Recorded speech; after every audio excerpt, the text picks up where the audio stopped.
Good morning, everybody. Welcome. Welcome to Lunch in Arbor Marketing. Welcome. It is now 12 noon. And as you know, we always start at noon. We always finish at 1. So thank you. I hope you got your food orders in. And thanks for coming today. My name is Derek Maribon, CEO of Ingenix Digital Marketing. And I'm going to kick off the program today. Our wonderful speakers standing next to me here. And so we didn't have a meeting last week. So I apologize to any of you if you did show up, but the great snowstorm of 2010 kept us from having our meeting. So we will reschedule that event. So just to give you a heads up on that. So as you know, or maybe you don't know, is there anyone here for your first time? First LA2M? Okay. Welcome newbies, welcome. Should we do the initiation ritual now? No, just kidding. Yeah. We're going to throw like rice at you and stuff. So yeah, we don't really do anything new for newbies. But I can tell you that we have a LinkedIn group. I encourage you to join. We do a lot of stuff on Facebook. So search for Lunch in Arbor Marketing or LA2M on Facebook. And we also have a website, LA2M.org, where each program is recorded for a podcast by Ben Shimolevsky at VC Web Design. And Roger Rail also records it for live streaming Ustream, right? So a lot of the old talks are all archived there. If you go to the archived events on the LA2M.org website, you can watch them if you missed them. So that's a nice way to spend an afternoon if you have nothing better to do. So we are a nonprofit, or actually we haven't been approved for nonprofit status yet, but we have applied for nonprofit status yet, and we are working towards that aim. So we are a marketing education organization, and that's why we have meetings every week, which are essentially free. If you want to eat lunch, it's $10. That includes tip, drink, and your lunch. And we also pass the hat. Stacy Collick at Dollar Bill is our non-secretary. She's our treasurer. Stacy passes the hat. It's a suggested $3 donation. You don't have to donate, but that money does go into the LA2M account, and we're working to do good in the community. So, and we will give reports if we make any disbursements. Nobody gets paid for this. This is all volunteer. This money covers our email marketing. It covers any expenses, but that money is accumulating. I don't even know how much we have in there, Stacy. Do you know offhand? No. Okay. I got the statement. I got to look at it. Yeah. But anyways, and okay. And if you don't know Dee Davies, she's up here too. She's the voice of LA2M. You probably all know her. Yeah, she's wonderful. She does the ending of LA2M. Okay. Without further ado, we have our speaker. I don't want to bore you with my stuff. Mike Kessler's our speaker. He runs an organization which is very cool. It's called the Workantile Exchange, and it's right down the street on Main Street, and it's basically a co-working environment, which is wonderful. People come there, and I think it's $100 a month to join the club, and you can go there and work, and there's mighty good coffees out front, so you can get good coffee, and there's a really nice community of people there, a lot of really smart people, and they're actually offering private offices as well upstairs, which is very nice. A nice view, nice desk. So that's what Mike does, and he's going to talk about an interesting topic today. Decision-making in the face of randomness. So, please give Mike Kessler a warm round of applause.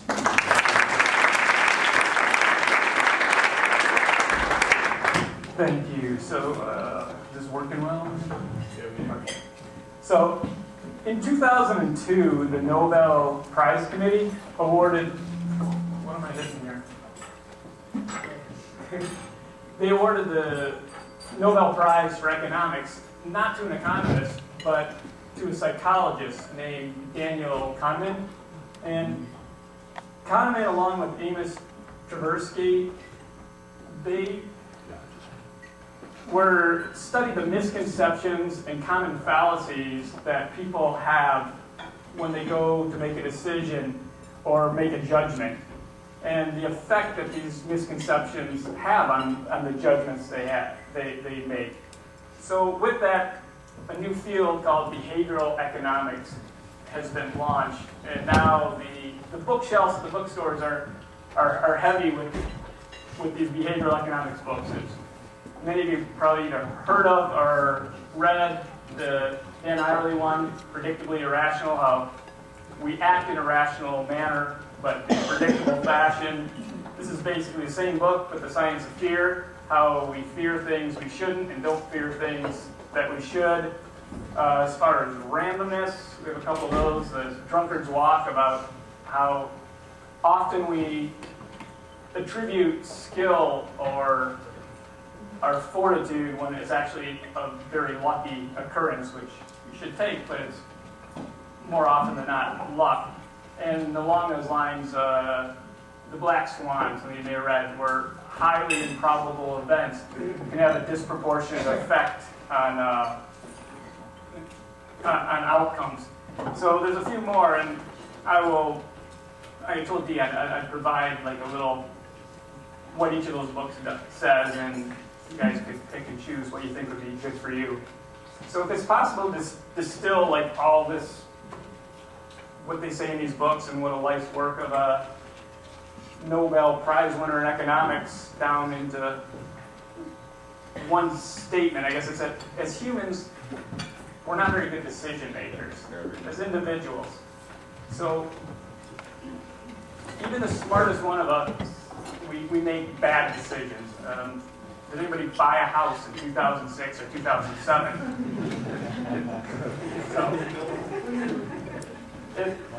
We don't always do the rational things. And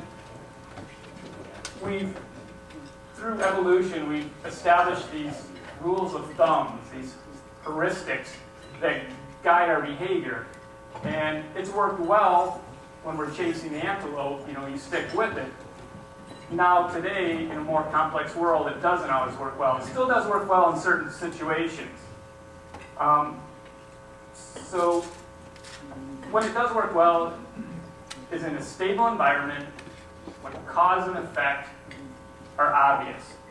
So Malcolm Gladwell wrote a book called Blink, which many of you have probably read, and that's what he's explaining there. Like, you can go on your intuition in a stable environment and have very good results. Example of this is chess.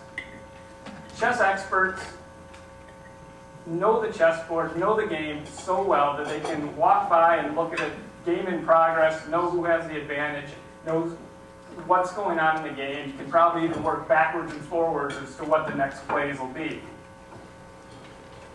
But if you no longer keep that environment stable, if you change the number of squares on the chessboard each time they play, or make the pieces of the board move differently every time, when you change it to an unstable environment, they no longer have an advantage like that and cannot rely on their intuition. So in our modern world, which is more complex and not stable, our decision-making that we use to get through the stable environment can often lead us astray. So this intuitive thinking, this going by gut, going by feeling, it's called System 1. And so that's you're led by emotion. It's quick, it's easy, it's served us well most of the time, but it also can lead us very astray. So the other means of thinking or problem solving are System 2 situations. That's, you slow down, you think logically. You look at the facts and the data and you try to filter out the emotion. And it's a more effortful process. It's harder. It takes more time. It's not as easy. So our brain doesn't like to do it all the time. What our brain likes to do, and what it remembers most easily by setting up these, and how we arrive at these rules of thumb, our brain remembers most easily things that are interesting, things that are emotionally arousing, and things that are recently acquired.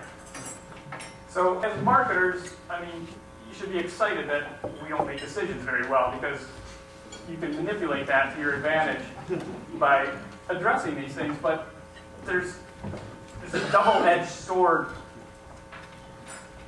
in that you also are subject as a thinker and decision maker to these same cognitive biases. So that's where you can get yourself in trouble. To introduce some of the cognitive biases and some of these heuristics that we shortcut to as rules of thumb. I just read recently that, because we're here at the restaurant, they have anchoring as one of them.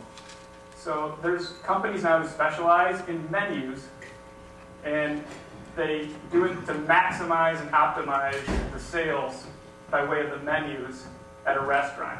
One of the things they do is anchoring. They'll put a very expensive item that people are unlikely to buy, and it's very prominent. And that anchors like how much you're going to spend at this restaurant, and then it doesn't seem as bad when you end up spending $15 for a hamburger. Another one is the confirmation bias. We seek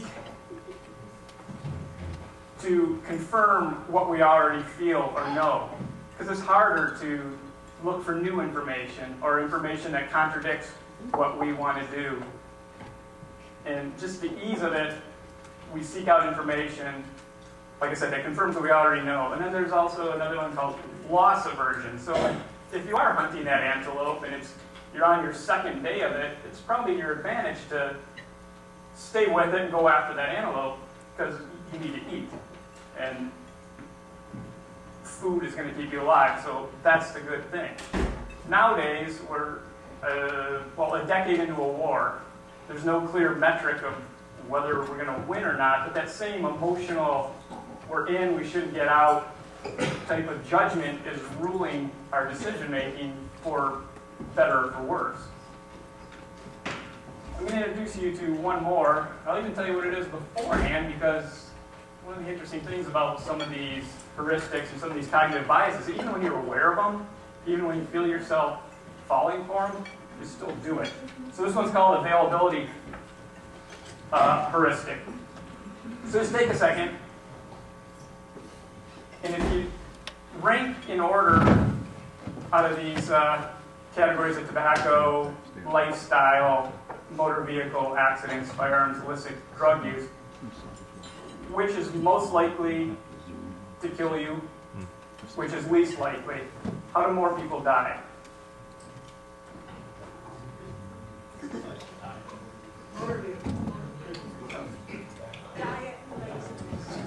Did anybody see actually that? What's that British chef on Ted?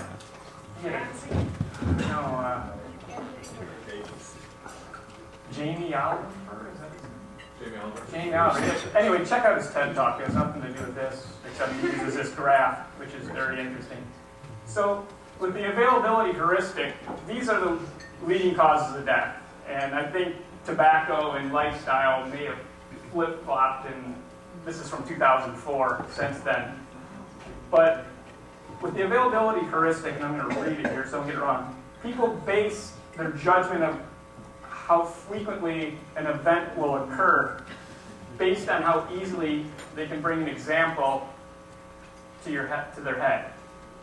So you don't have a ready example of, the news doesn't lead every day with 100 million Americans make poor lifestyle choices, eat bad food, and remain inactive. But they do lead every day with, horrific car wreck, shootings, movie star overdoses. So those are readily available, and your brain jumps to those because that's what's easy. So even if you get the order of these correct, the magnitude we're way off on. Every time I do this, I'm always surprised, like, wow, we worry about things that we shouldn't worry about, and not the other way around. So this availability heuristic brings us back to what's most interesting, what's most emotionally arousing, what's most recently acquired. The brain prefers a vivid and compelling story. It wants to make that shortcut. It wants to do things the easy way. So a good story will always trump solid facts, because facts are boring. And it takes effort, and it takes thought. So the brain wants a narrative. So these cognitive biases, like I said, as a marketer, knowing that you can manipulate the narrative, that's exciting. You can control the message that goes out, and you very well should, but it works two ways. This company has been in the news lately, and they have marketing problems. So, your high school senior is going to most likely be studying this when she's in college in a few years as a case study of how Toyota is working on this marketing problem they have right now. So with your system one, with your gut, initially when you see Toyota flash up there, what do you feel? What's evoked? It's not the cars are safe anymore. It's not that the cars are good value anymore. It's their danger, the accelerator stick. Toyota lost control. They let the narrative get away from them. They threw a narrative out there, but it sucked. They gave us a horrible narrative. They said it's driver's error. Nobody wants to hear that they're not good at something. That's not a good narrative to sell. They said that floor mats were sticking and causing the accelerator to stay down, which intuitively makes no sense to anybody. The competing narrative, I don't know if you guys have heard this or read about it, but there's a 911 call of a passenger in a panic in a car careening down the highway with a stuck accelerator, and it ends tragically in a horrible crash and 4 people die. Now that's one of those 2 narratives is going to sell a lot better than the other one. Toyota did not offer a good one to begin with. Now they're stuck. Oh, this car didn't have floor mats in it either. So now that's how Toyota has to deal with that narrative being the prevalent narrative out there. They lost control of it. And once again, which of those narratives is more interesting, more emotionally arousing? And Toyota probably wishes they weren't so recently acquired. You can acquire it every couple minutes if you look at the news. Let's slow down and go back to system 2, which are the numbers, the logic, thinking about it, figuring out what's happening and what's going on. I mean, without even knowing what the exact numbers are, if you just slow down and think about it, my family, we have a Toyota Corolla or Camry, I don't know the difference, but our kids are in it, we drive it every day, and I'm not fearful about it. Because when you think about it, the car, it's a good car. It's a safe car. Overall, the quality's very good. They've been good for a long time. So that introduces us to another bias, and it's called the insensitivity to base rates. It's similar to the availability heuristic. So as individuals, we're really horrible at assessing the likelihood that an event will occur. And if there's a good story that goes with it, we're atrocious at it. So everybody knows the accelerators on Toyotas are sticking. Does anybody know the likelihood or how many deaths have occurred from this? Is anybody able to recall that at all? Just how scared? Yeah, somebody knows. It was 39 yesterday, and today they've increased it to 54. Well, I'm a numbers person. I remember every number. Well, there you go. When I checked last time, it was 19, but I have a suspicion that the increased sensitivity in It was this like 3 or 4 days ago. It's already been going up each day. Well, I'm sure it is, because now this information is recently acquired, top of mind, and emotionally arousing. So we're going to skew to the high end in the noise as opposed to, but 34, 39, 54, whatever you said. What I had is 19, but they did it over 10 years. So whatever that number is, there's 2.3 million cars being recalled to do this, to fix the accelerator. We're not good at figuring out, well, here's another thing. 2 trillion miles are driven every year. Like, I can't comprehend that number. It doesn't make sense to me. 54 makes sense. When you start dividing 2 trillion into 54, it's a small, small percent. Your likelihood of driving a Toyota every day all over the place, of having the accelerator stick and you dying, is statistically close to 0, even at these increasing numbers that are coming up. And the other interesting thing is, for every 100 million miles in the U.S. that are driven, on average, there's 1.6 deaths on the road due to that. So I took this a little further, and I made some assumptions, and you're going to have to go with me here, because I made the assumptions, and I'm talking so you can choose. I'm going to assume that all 2.3 million Toyota drivers decide to return their car to the service center to get the accelerator fixed. I'm also making the assumption that, driving there, getting a ride back, wait till the next day, going back, picking it up. So it's a round trip twice, averages out to 80 miles. So these 2.3 million people going to the dealership and driving back expose them to enough road miles that you can expect 2 to 3 people statistically to die in an auto wreck taking care of the stuck accelerator problem.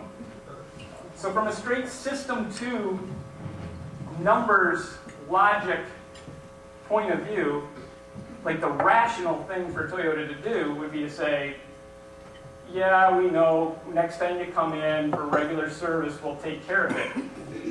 But when they lost control of the narrative, they can't do that anymore. They have to sell a better narrative. And I think I saw it today or yesterday. To their credit, they're not a dumb company. They're doing a very good job. They're changing the design so if you step on the brake, it disengages the accelerator completely. That's a good narrative. They can sell that, and that I think will help them go a long way. But they're still going to be digging out for a while on this. So this is a way, as a seller, as a marketer, you want to control the narrative. And if you have one day left where you're going to work on your product, and it's either going to work better and be a better product, a new feature, or you have to work on your story, I would spend the time working on the story. And the facts, when you start looking at them, don't always matter as much. If you've been to I forget what it's called, GNC or whatever in the mall, or they have the supplements, is that what it's called? Yeah.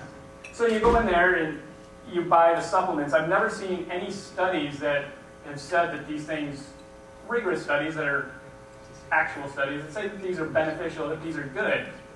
But if you go in there and they're telling you, hey, you don't need to work out that hard, you need to take these things, and that's interesting, and it's emotionally arousing when they say, hey, I'll have this buff body and the opposite sex will be hanging all over me. And the recently acquired part, I know GNC, I've never been in there, so it's the top of my brain, so they did a good job getting the word out that they exist. If they were worried about actually selling a quality product that did something, they might have a counter and 2 items on there. But they're selling the story, and that's what has to be so Babies R Us. I hate this store. So if you go into Babies R Us, and I feel like every time I go in there, the message is, buy this or your kid's going to get maimed, mangled, and killed. You need this. Even the products are safety first. And they're selling the narrative. And they're doing a good job of it. So as you're working on your product, working with your product, pay close attention, because over time, the best products will go to the top over time. A long time. If you want to differentiate yourself, sell the story. Make it a compelling story. When I ask people what they do or what their product does, if they're telling me and it requires a long explanation and they're using words like aggregate and I'm gone. So if you're probably, I have an iPhone app that finds clean bathrooms in every major city. I get it. That's a good story. It's interesting. I need that. Keep telling me about it. Let everybody know it's out there. And then that knowledge is recently acquired. That's my talk. I appreciate you guys listening. If you have any questions I'd like to discuss more, I'd be very happy to follow up. Mike, thanks so much. A question on the behavioral aspect that marketers look at. Is it, in your studies or your reading, is it more likely that people will move away from pain or gravitate towards pleasure? You know, pain avoidance versus pleasure acquisition. I have no idea. Does anybody have a view? It's a good question. I have. Yeah, we tested this in a psychology class that I was in a couple of decades ago. And what we learned, and this was supported by the research, is that most people go towards pleasure increase, but a few people are more motivated by pain avoidance. And I was one of those people, that's why I remember the study. I was thinking about it, and that pain avoidance is a tougher sell. Like you have to actively do something. Going toward pleasure is that it hits your system one. You don't have to think about it. Like intuitively, you're gonna go that way. It's contingent. If you're in pain, that's what you want to avoid. But, you know, let me comment on that, because actually in advertising, there's different tactics, right? You think of a pain avoidance tactic as a fear technique, right? And then you think of the pleasure tactic as more of an optimistic technique. And I'm really a believer that the positive side of it is much better. Like you said, going to the Babies R Us. Fear tactics, I think, are a big turnoff. And actually, you know, when I used to work at Camp Leewald, that was Bill Ludwig's policy, is no fear-based advertising at all. So, pretty interesting. The baby. Way back? Okay.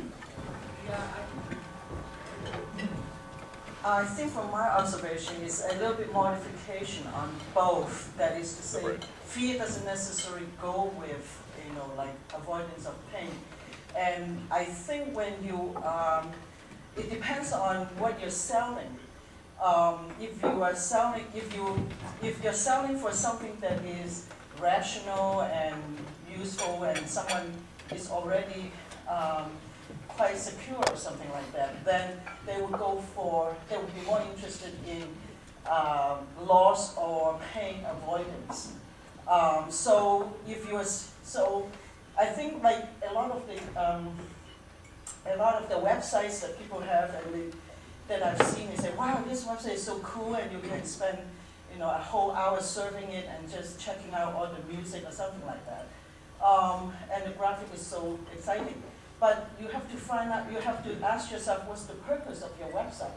Do you want people just to spend time on your website, or you want people to really buy something?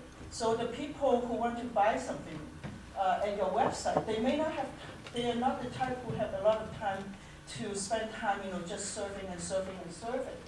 And so, so the whole, you know, like whether you want to communicate through fear or through pleasure has to be really aggregated to, you know, a much more complicated matrix than just simple one-to-one formula. Very good. Mike, any comment on that? Okay, Ross has a comment. Oh, I guess more of a question. You talked a lot about kind of creating a narrative. Do you have any thoughts or suggestions on doing that when everybody's attention span seems to be getting smaller and smaller and smaller? Make their narrative short. Fair enough. And visual. Those two things. That's like a car wreck is a good narrative. I mean, not something you're trying to sell, but that comes right to the top of your mind more quickly than not working out, not eating well, smoking that one cigarette every day. You have to make it quick, and you have to make it visual. I've discovered that works quite well too. Actually, this is sort of a question that's also a response to what Ross was asking about. Have you run across the book Made to Stick? Who wrote that one? Chip and Dan Heath. What they did is looked at urban legends and why, even though some people were learning that the urban legend was a legend, it wasn't true, that it seemed to persist, these stories. And so they analyzed, well, what is it about these stories that captivated people so much that they would persist, even though and they would persist in that people thought they were true, even though they weren't. And so that's was very interesting for me to hear you talk, thinking about that, because that's their whole point, is some narratives are what they call sticky. Right, well, they get you viscerally. Yeah, and they have, it's They great, resonate. because they analyzed, and then they found there were 5 characteristics of stories that would make them that way. I suspect these are 3 of the 5, or at least something close. Emotionally arousing, I know one of them is specifics, that even though the story is some outlandish thing, it has specific details in it. So people, maybe they attach to the details and think that means. There's another bias that goes along with that. I'm not going to remember it off the top of my head, but if you ask people if they're going to have, if they're more likely to be a flood in California or an earthquake followed by a flood in California, they'll say an earthquake followed by a flood because you've provided more information when it's a subset of the other one. So obviously it's less likely. So that speaks to that. Give you vivid details does affect. Mike, so these 3 points here, it reminds me of Charlie Wahlberg's Twitter talk. If you think about this, tweets, right? A guide for tweeting, interesting, emotionally arousing, and then the recently acquired is the immediacy of it. Right. So, and I think this relates very well to marketing, especially with the real-time updates that are going on, whether it's through PR, like Toyota, or controlled messaging. I agree. Yes, I think it's very relevant for that. So use these when you tweet as well. JT? A couple of thoughts. One, to your point, in addition to specifics, one of the 5 was an authority figure, an apparent authority. The professor of Humpty Squat said these 5 things. Well, naturally, it's a professor, he knows what he's talking about.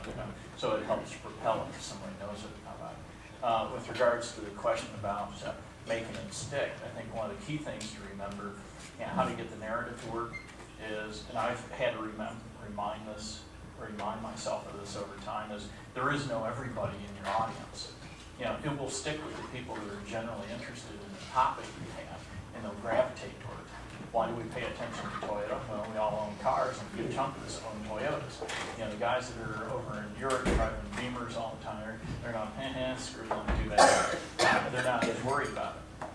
And then my closing point was, as I was listening to your discussion of the fix, it occurred to me, it's great. It's going to take care of all those brake riders on the expressway, little blinky guys in the left lane at 75. That's going to fix them, isn't it? That'll show them, right? All right. Any more questions or comments for our speaker?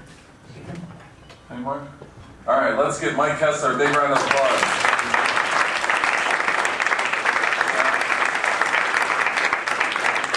And your parting gift is a new Toyota Corolla. It's out front, soon to be recalled.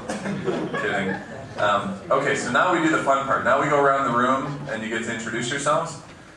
And that's good, it's 12:33, so we may actually finish early today. Please still respect everyone's time when you're introducing yourself. Your name, your company, and then briefly how we can help you. And please pay the men and women in black for your meals. And we will start over here with Martin Smith. I just read his name tag, here he is. Please stand up when you speak. Hi, I'm Martin Smith. My company is A-Side Worldwide. I manage the marketing portion, and I guess our main client right now, we do social media for Mazda. And so anybody that's involved in social media, that can find me on Twitter, I'm Martin_A-Side. Shoot me some information. Thanks, Martin. My name is Ed Carlson. I'm executive with American Aero Construction. It's a company that's set up to provide testing facilities and equipment for testing gas turbine engines. So if there's anybody in here that wants your jet engines tested, please see me. I have this Toyota with a jet engine. My name is Adrian Forbes. I'm a software engineer at Midwestern Software Solutions, MS2. And on the side, I help people and small businesses with technology, in particular web. Hi, my name is Lev Wood, and I work at MS2 here in Ann Arbor. We're a software developer. And I'm just wondering if there's anyone here who, Derek and I were talking before, would be interested in establishing a similar group like this on the east side of Detroit. I live on the east side. So if anybody here would be interested in potentially formulating a group like this on the east side, maybe St. Clair Shores or places around there. I'm tracking down Lev Wood, and I'd be interested in talking, seeing if maybe we could do something like that. Thanks. Hi, I'm Kip Morgeson from O&W.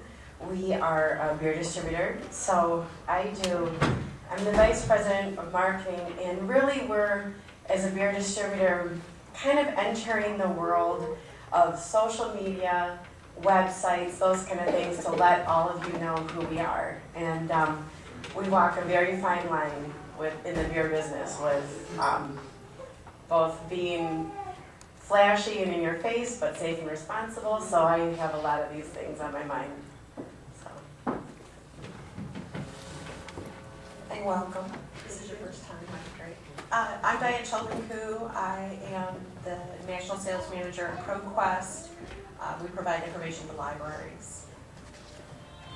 Hi, I'm Stacy from Dollar Printing. I've been there for 22 years. We're a digital print shop in Ann Arbor, but I just wanted to say that this group really works. I've been coming for over a year now. I've gotten great business, great referrals, and if you just keep at it and build your relationships, you'll get great results. Hi, I'm Casey Stanton, just recently relocated here from Traverse City. I'm a social media kind of guy. I do online marketing. I freelance right now. Hi everyone, I'm Megan Crosby from the Ann Arbor Chamber. The Chamber is a partner of LA2M, and we're very happy to be a partner with LA2M. Hi, I'm Anne Marie Gaspy. I used to work at ProQuest. I'm currently looking for a new job. I was in email marketing and direct marketing. Hi everyone, I'm Kendra Kerr. I'm the local owner of the Entrepreneur Stores. I am a franchise coach and consultant, and if you or you know somebody in transition who's thinking about business ownership, I am hosting a seminar next Tuesday afternoon. So come see me and I'll give you the details. Thanks. Hey, I'm Sonny. I'm from Marche Magazine. I'm going to let my partner tell you more about us. Hi, I'm Gina. I'm the marketing director for Shea Magazine. That's S-H-E-I Shea. We are one of the largest student fashion publications in the U.S., and so we just love to come here and learn from all of you. Hi, I'm Sherry Marcy. I'm from GLEQ, Great Lakes Entrepreneurs Quest, www.gleq.com. We are running a new business plan competition for all new ventures. So if you know of ventures or you are a venture, go to the website and apply. It's a business planning competition, but you don't have to submit your business plan until April 23rd. But the prizes are up to $25,000 directly from GLEQ and up to $100,000 from Smart Zone. So if you need money for your business, apply. The application deadline is March 5th, so go now.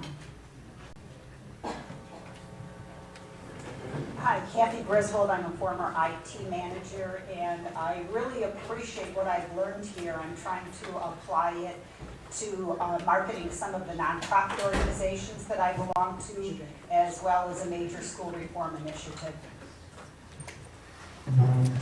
Beth Adams, Director of Ann Arbor Meals on Wheels, and just a little factoid about nutrition. Nutrition is more important than heredity in avoiding age-related declines. And if you're looking for a great place for happy hour, all day today, Metzger's is going to be donating a portion of proceeds to Ann Arbor Meals on Wheels. So head over to Metzger's after work and enjoy some good German beer.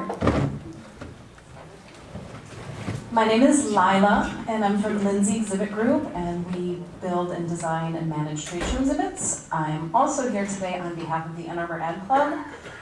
This Friday at 6:30, we are having our annual Ad Award Gala, and this is a great networking event. It's a great event to come see all of the creative work that's come out of Ann Arbor last year. And today we are offering for LA2M people, it's $50 for members and $60 for non-members, but if anyone wants to come at member price, then it's great. It's fun to come. I'm Chad Rivasick, and I'm with the Ann Arbor Ad Club as well. And just wanted to reiterate that this is a regional competition. The winners from this competition proceed to a state level competition and then go nationwide as well. My name is Gabe Kadushin with Kadushin Associates. We're architects here in Ann Arbor since 1975. We've been focusing on low-income housing and distressed neighborhood design, mostly in Detroit, not here in Ann Arbor, for a lot of those years. And now we're entering new work. Been involved in the film studio design recently. So, and we're always looking for new work. Good afternoon, Milan Stavanovich, Dean River Productions and Renewable Energy Consultants, and work with Abe on various projects, movie and non-movie related. Hi, Joel Abramson from Greenview Data. We are a technology company based out of here in Ann Arbor, and we provide anti-spam, hosting, encryption, archiving to companies all over the world. And we're here to learn some more stuff about marketing and expand our social media. So you're talking to people like Tracy over there.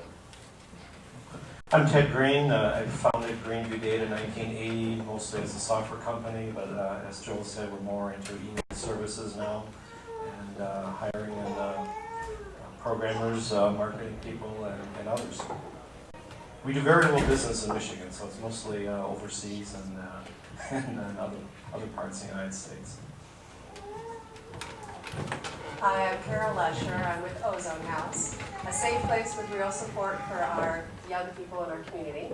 I also am an occasional grant consultant in environment and security. Hi, I'm Amy Ma. I'm starting a website for self-publishing of children's books in multiple languages, maybe starting out with English and Chinese and Spanish. And it's more than publishing. It has many facets to it. Part of it is kind of like e-books and so on. And I'm just starting to design the website. Anybody who is interested can talk to me. How do you do? My name is John Wolter. I'm here today for the U.S. Census, and I want to offer everyone who can hear my voice a job. And we are hiring hundreds of people for the census, which will take place very soon, within a month. And I encourage all of you to consider this. The employment pays well, and if you're in transition, it might help you. Here is our telephone number for you to request to be census worker. Dial 866-861-2010. We'll say it again, 866-861-2010. And simply say, I want to be a census worker. Hey guys, I'm Pete Richards. I'm in the last innings of my sabbatical and planning my next venture. And since I was here last, I have lost 4 pounds.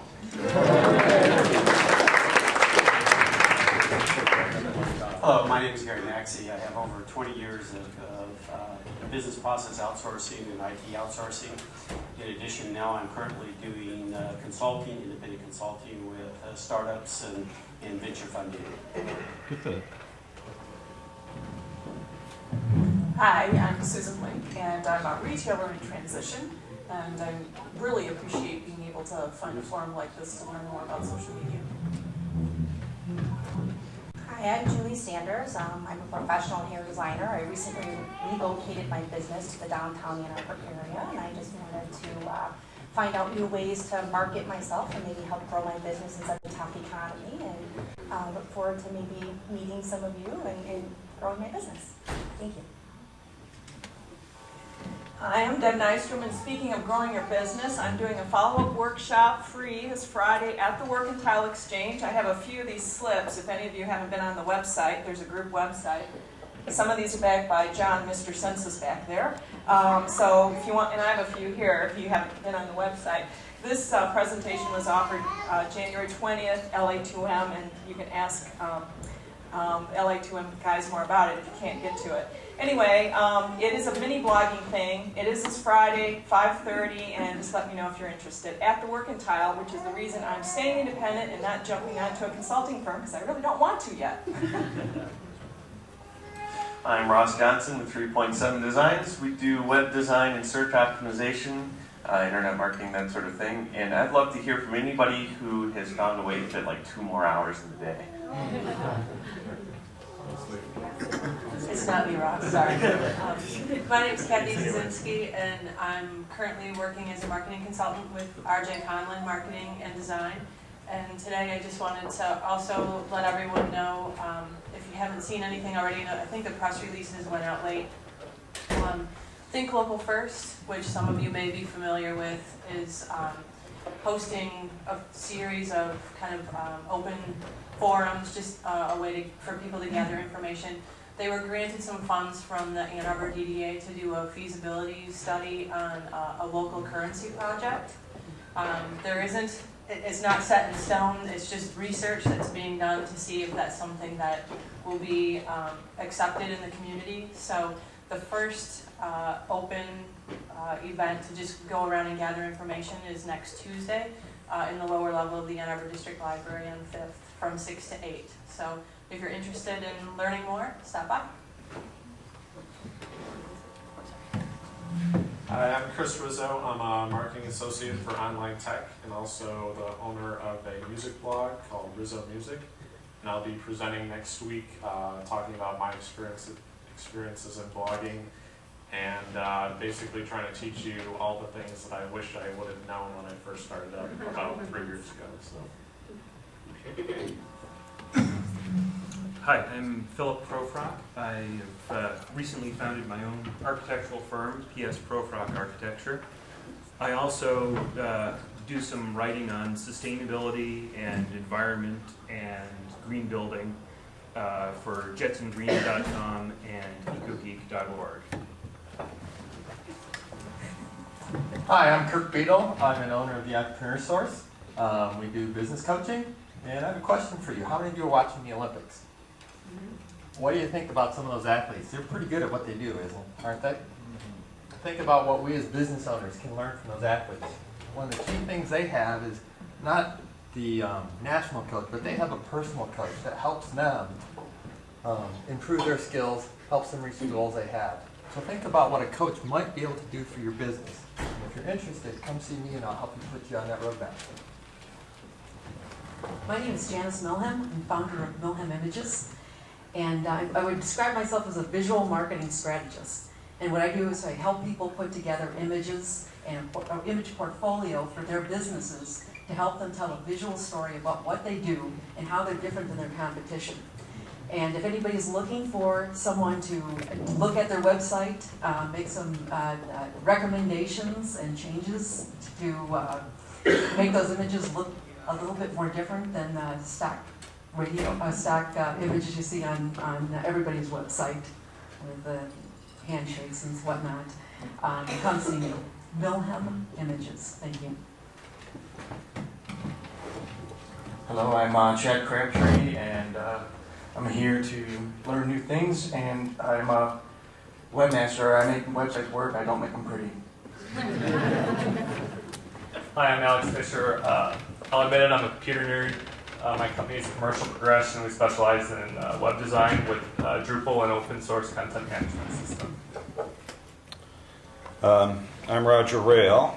I do information consulting, and I tape events like this when I'm at them and try to stream them live. And that's why I have Alex and Chad here to help me at future events when I'm not around. And if there's anybody else that wants to help out and learn about how to stream things, I'd be glad to get you in the stream. I'm also help people with their web tools and cloud computing, and I'm doing a lot with Google Earth mashups, and actually scheduled to teach a couple courses at WCC this spring. One for lay people and advocates, citizen advocates, and one for educators, so teachers can learn how to use Google Earth to enhance their classwork. Thanks. Hi, I'm Steve Califf, and I offer CFO consulting services, and some examples would be interim or part-time CFO, fundraising strategy, financial projections. So if you know any early stage organizations that need that help, please send them to me. Thanks. Good afternoon. My name is Jonathan Tausig. I'm with the America's Business Benefit Association, the local rep here in town. We're a national nonprofit, and we help individuals, families, and most importantly, small businesses save money on some 60 different services. So in this current economy, if you're looking to save money while setting up your business on office supplies or pretty much anything, come see me after. Thanks.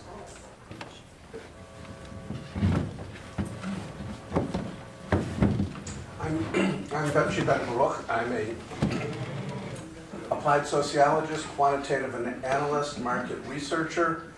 My work is based on the assumption of randomness, although it's a secret, we violate that assumption more often than it actually holds true and make recommendations accordingly.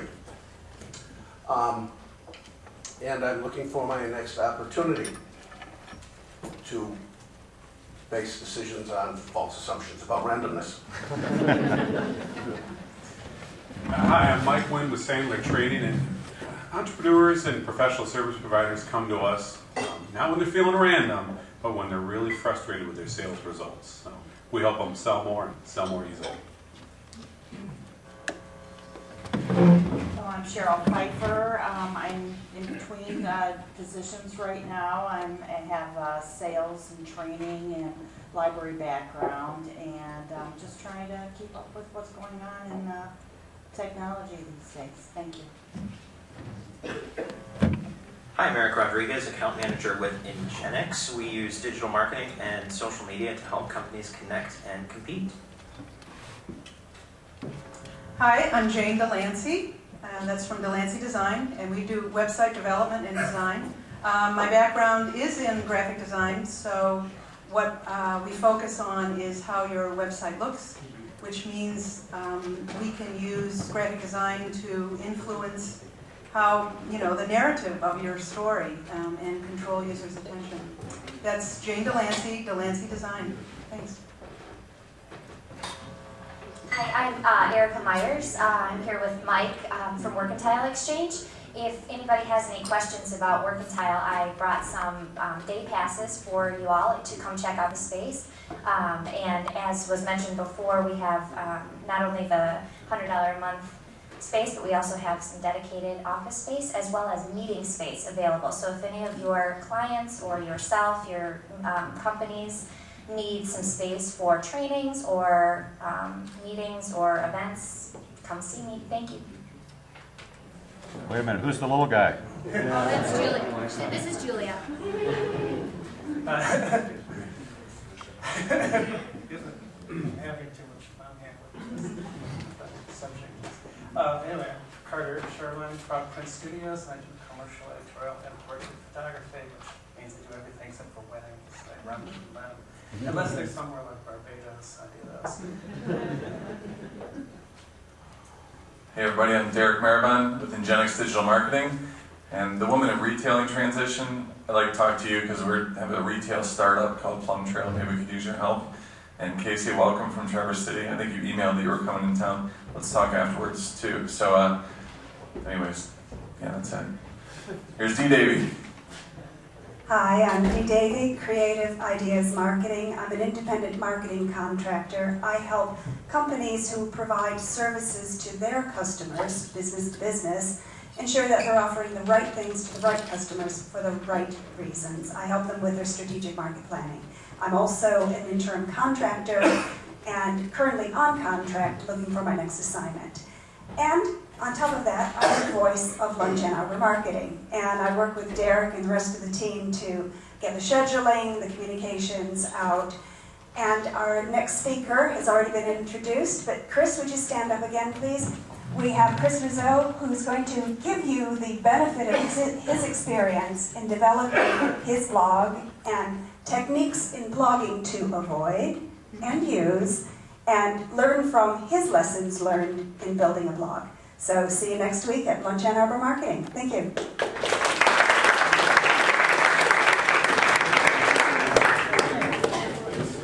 Okay, so when this is done, just click stop broadcast.